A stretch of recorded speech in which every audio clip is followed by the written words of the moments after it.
What is going on, guys? Welcome back to another Forever Flame Racing Reviews video. Today I'm going to be talking about which 2024 F1 drivers might be in INDYCAR come 2025. And obviously, there's 5, maybe 6. We're going to be talking about the Valtteri Bottas and Zhou Guanyu, Daniel Ricciardo, Logan Sargent, Kevin Magnussen, and I think Sergio Perez is on his way out, but that's not confirmed yet. But we'll talk about him.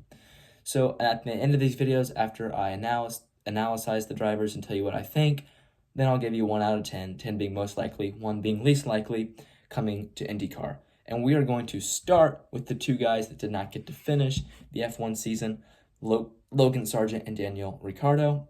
And I'm going to start with Logan Sargent just because right now he has an IndyCar test with Meyer Shank Racing, if you do not know.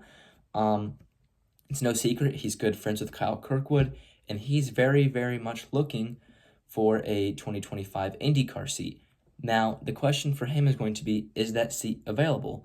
And we do know that the last 5 seats, there's 2 at JHR, there's 2 at Dale Coyne, and there's 1 at Rahal Letterman Lanigan.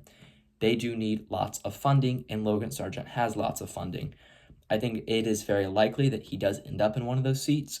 Which seat, I do not know. I think he's going with the best drive possible. So I think a very likely Rahal Letterman Lanigan seat for Logan Sargent is possible. I know no one is talking about that. At the beginning of the year, people were talking about Pramac, but for me, I think Rahal makes sense for Sargent, and I'm going to give this a 9 out of 10. I think he'll be an IndyCar. I just don't know for what team. My pick is Rahal. Now we're going to talk about Daniel Ricciardo. As you know, I think Daniel Ricciardo is on his way out from Formula One. I think he's done with racing in general. He even said IndyCar scares me. I don't really see him going to IndyCar. One, there's not enough money. Can any of those remaining seats pay a salary? I would say no. For me, this is going to be real short and brief. I give it a 1 out of 10. I don't see Daniel Ricciardo, unfortunately, coming to IndyCar. Although I wish he did, because that would be huge for IndyCar. It would boost the popularity of the sport like crazy, and it would be a huge deal if he came over to IndyCar. I just unfortunately do not see it happening, which is sad to me, but we gotta be realistic with ourselves. I just don't see it happening. Now, let's talk about the stake drivers, Valtteri Bottas and Zhou Guanyu. And we'll start with Zhou Guanyu. As we know, Zhou's like Logan Sargent. He's not very good. He's obviously in the top 1% of racing drivers in the world, but he's just not at that elite 1%. He brings a lot of funding. If he wants an IndyCar seat with his funding, I would say it's his. But for me, I think he's probably going to take an F1 reserve driver role next year. Maybe he'll do some endurance racing, but there's been nothing about Zhou Guanyu coming over to IndyCar, and I personally just absolutely cannot see that happening. Yeah, I gotta say no to Zhou. I'm also gonna give that a 1 out of 10. I just really don't see Zhou coming over to IndyCar. Although if he did, that would be very, very cool. Now we're gonna talk about Valtteri Bottas, his teammate. As you know, Valtteri Bottas has said many of times his priority is to stay in F1, which is fair. But I think he's gonna have to ask himself, do I want to stay racing or do I want to go as a Mercedes reserve driver? I would say for Bottas, if you can get that Red Bull seat, take it. Take that Red Bull seat. But I don't think that Red Bull seat's going to be available towards him. So I think he's going to ask himself, do I want to do Mercedes, reserve, rally, or IndyCar? And I would say that that could go either way with any of those 3. But I think IndyCar does make sense. But for him, you would ask, is there a competitive seat? Coyne, Juncos, and Rahal are not the most competitive, but obviously we saw Grosjean come into IndyCar with Coyne, so I wouldn't say it's impossible. I would say him coming over is about a 5 out of 10. I could see it happening, but I also couldn't. It'd be very cool if Bottas came over. I'm all for it, but unfortunately, I don't really know if I see it happening. The last 2 drivers, Kevin Magnussen, he's done an IndyCar race before at Mid-Ohio with McLaren when Felix Rosenqvist had his accident. Obviously, that was in 2021. He really enjoyed himself. Unfortunately, he retired from that race with an engine problem.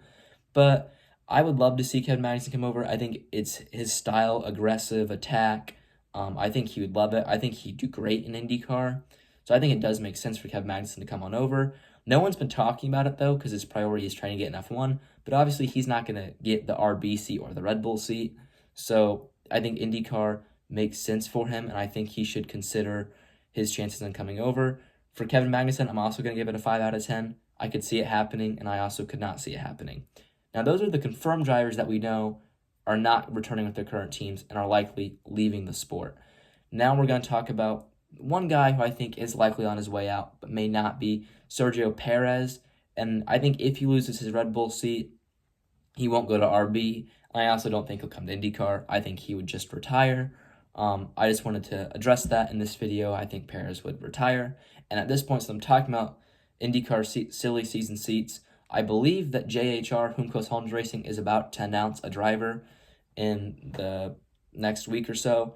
That's the only thing I know. For the other 4 seats, I don't know what's happening at Coin. I don't know what's happening at Rahal. I don't know what's happening at the second Juncos seat. I've just been told that Juncos is going to announce a driver. Who? I don't know. I'm going to assume it's going to be a funded seat. My pick is Devlin DeFrancesco, and I'd love to see Connor Daly alongside Devlin at Juncos. For Coin, I know Stingray Rob's been testing with them, so they might go with a VK Rob lineup, something like that. And then Linus Lundqvist is too talented. If he's got the money, he's got to fit in there. Maybe he fits in at Rahal, maybe it's Coin, maybe it's Juncos. But the reality is with IndyCar right now and the money, we're either going to lose Rinus VK, Connor Daly, or Linus Lundqvist due to money. One of those 3 guys, they all 3 deserve to be an IndyCar, and my bet is 1 or 2 is going to be an IndyCar next year.